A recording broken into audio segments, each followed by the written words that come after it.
Hi everyone, hope you're having a great day. I'm Robyn Lawton, independent Stampin' Up demonstrator from Australia, and I am pretty excited about to be showing you today, and it's from a suite called Snail Mail. Now, in the January to June 2021 mini catalogue, it's this suite here. Now, it's pretty darn cute, isn't it? Now, the Snail Mail suite is a whole suite of products that all coordinate. For those of you that aren't familiar with Stampin' Up products, this is beyond a doubt the best reason to use Stampin' Up products. Everything coordinates beautifully. The inks, the paper, all the embellishments just coordinate beautifully. So we're going to be using the Snailed It stamp set today to create this little guy, and the Snail Mail Designer Series paper, or DSP for short. So let's get stuck into it. And this little bag here is such an easy bag to make. It's a really cute little gift bag, and I don't know whether you can quite see that there, but it is quite a decent size. So, and it is so easy to make. You're not going to be able to believe this, how easy it is. It is no gluing and no cutting to make this little bag. So let's get started. This is the project that I'm doing. When I'm doing any scoring, I like to put the cutting blade well out of the way, and just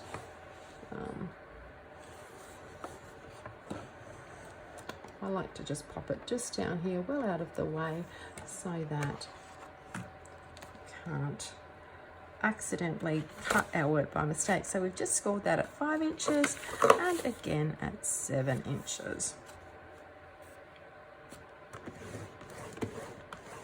Then we turn it around, turn it 90 degrees, and we're going to score that at 3 inches. And it's great because you can actually, the lines go all the way down, and you can make sure that it is even on both ends. I always like to just make sure that it's securely snug up against that edge as well. Okay, so 3 inches and 9 inches. I've actually cut this piece, and it is 6 inches by 2.5, and we are just going to score that down the middle at 1.25 inches.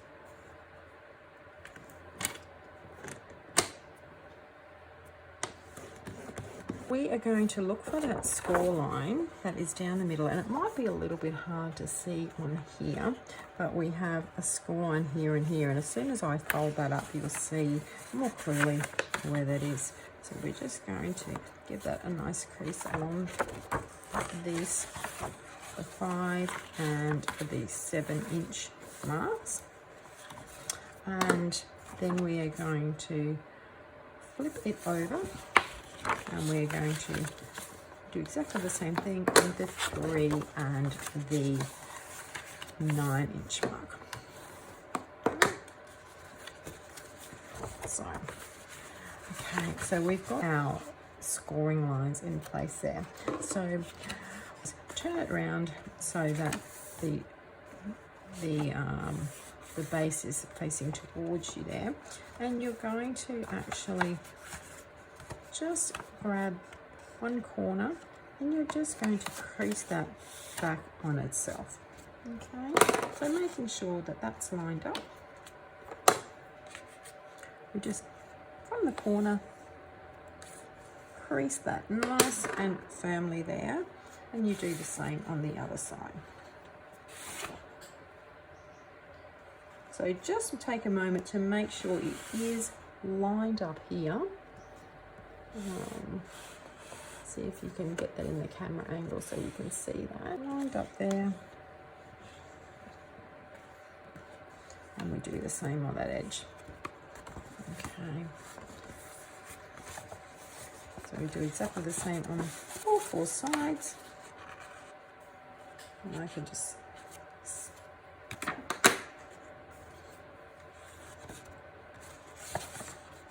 And we do exactly the same on that side. Give it a go, and then all we do is just going to move that around like that. So you're just going to pinch these two edges together here, and remember our little topper that we made. So we're just going to give that a good score, and that then is all we need to secure this box together, so that it all. Now I usually just do this by eye, but you can, if you like, measure it. I am notorious for not measuring and just going by eye. I think that's the hairdresser in me coming out and being used to visually being able to judge lengths and distances.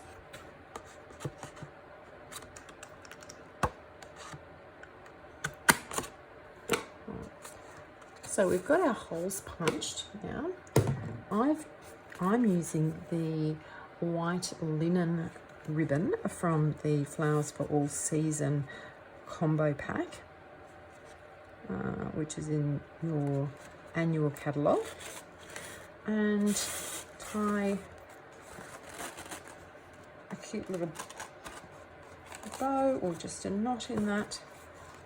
It's just easier if it's a bow, then the recipient of the gift is able to just secure that up. There we go. I didn't think I'd be able to tie that. I thought I'd be all fingers and thumbs on camera, but pretty happy with that. And then for the sides of the box, I like to simply give that a little bit of a fold out, and I like to just push the ends just in like so and give them a bit of a pinch so that holds. So then you have a very professional looking little closure on that box. Right, now to do some stamping. So I'm just going to choose this little smaller snail out of here and just going to position just that on my block. Now I have chosen to watercolor these images. You could also use your stamping blends if you prefer that. I love to watercolor, so that's what we're going to do today. So just going to stamp this on some our Fluid 100 watercolor paper, and of course using Stays On ink. Now the rule is that easy to remember, opposites. So if you're doing watercoloring, you're going to use the Stays On, which is a solvent-based ink. Okay, so if you're using your stamping blends, which are alcohol markers, you are going to use your Memento ink, which is a water-based ink. So we're just going to stamp this. So I'm going to use, I wanted this as a birthday present for my niece, so I'm going to just find the little birthday wishes stamp there. Again, easiest way I find to line the stamps up is to position it on the, so it's straight on the grid paper, and then just take your clear block and position that over the top. And I always test it on my grid paper as well, just to make sure it is even. So I'm using the grey granite ink. That's my go-to ink, favorite sentiment color at the moment. It seems to just go with everything. So I'm just going to stamp that like so, just to make sure I'm happy with how that's lined up, which that's good. Now I'm just going to use a 1/2 inch strip of the basic white, and I'm just going to stamp that, position that in the middle there. But if you haven't seen this punch before, you get like 6 punches in the one punch. It's for a 1/2 inch size, 3/4 inch size, and an inch width. So you can get, and there's 2 different designs on top.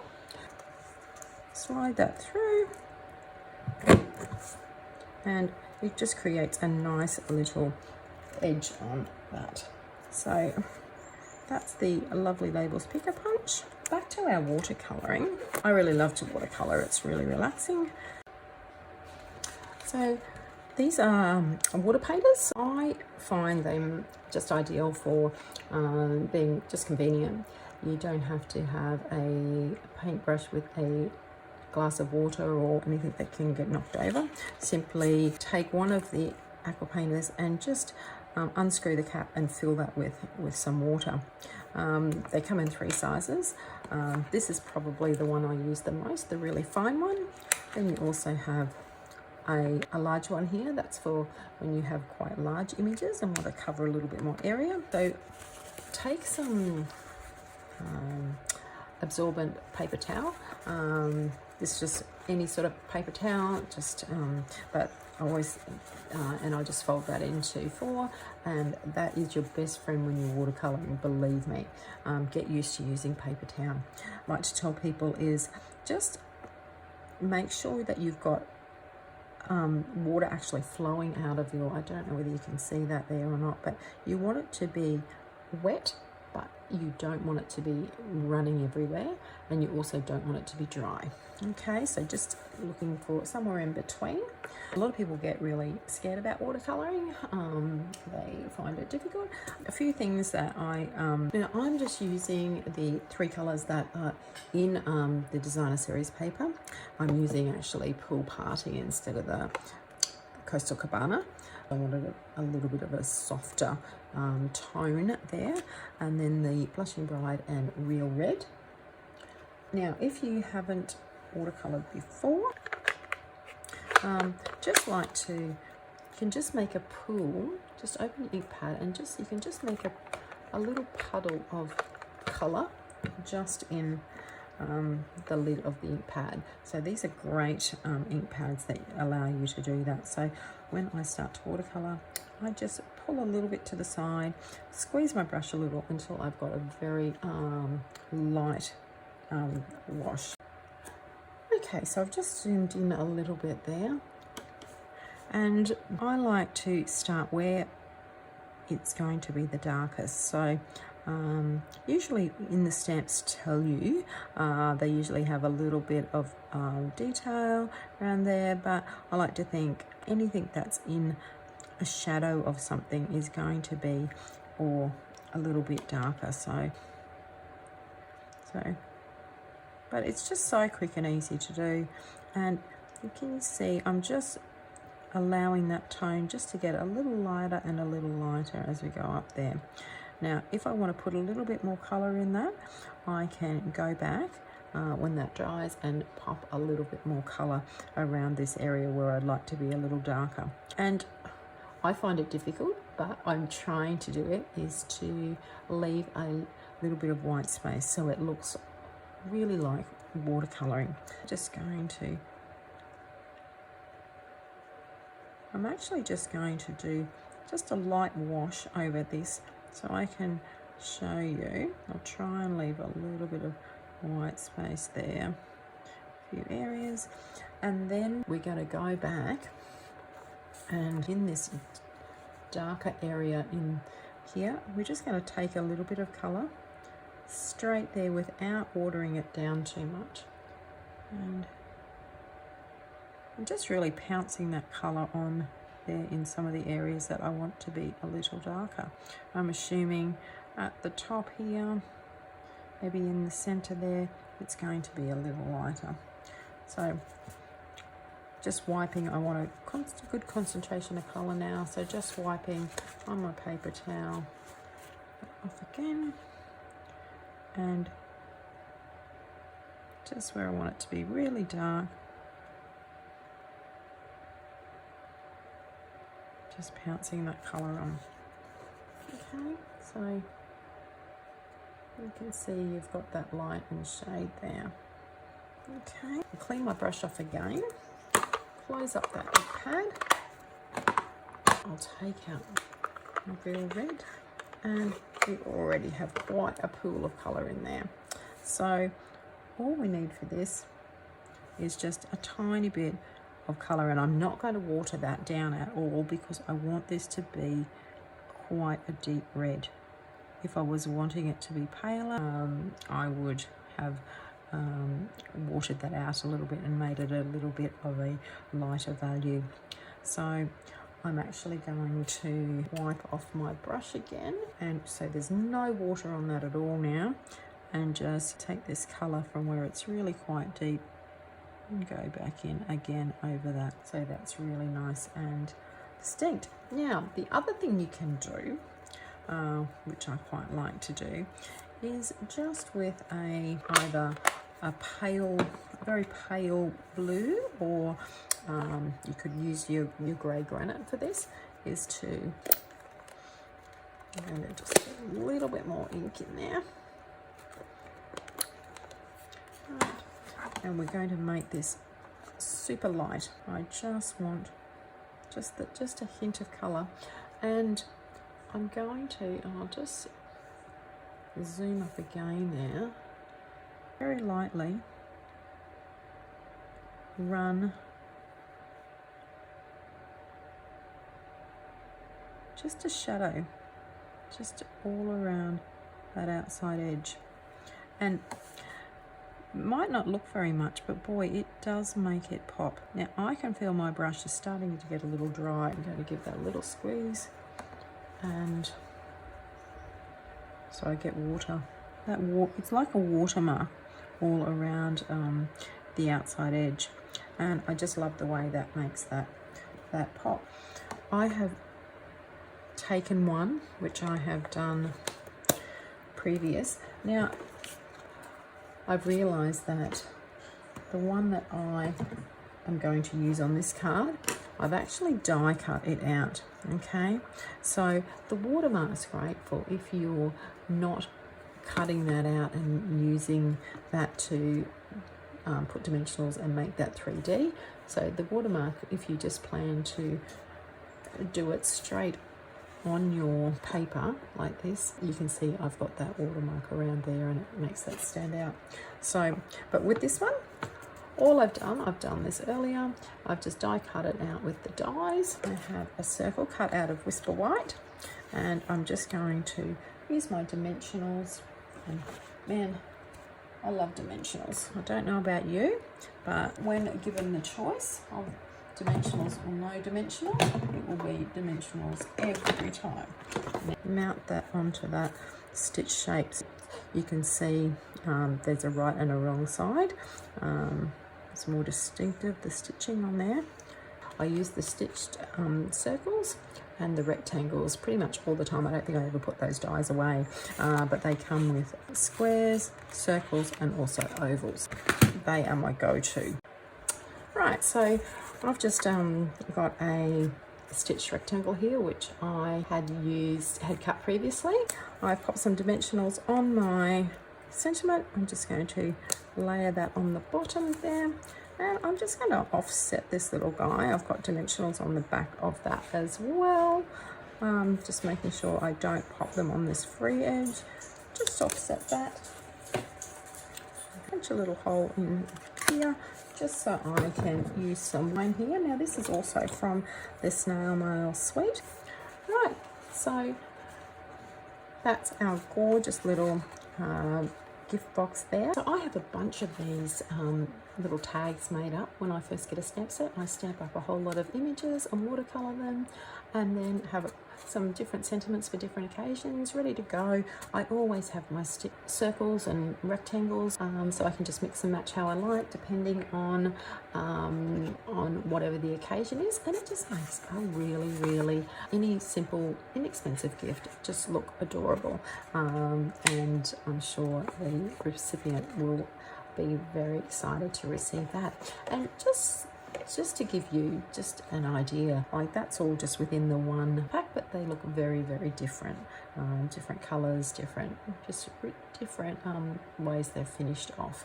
So hope you've enjoyed that today, and if you would like to buy the Snail Mail or any of the any Stampin' Up products, I would love to be your demonstrator, and you can find my link in the notes, the link to my store. Thank you.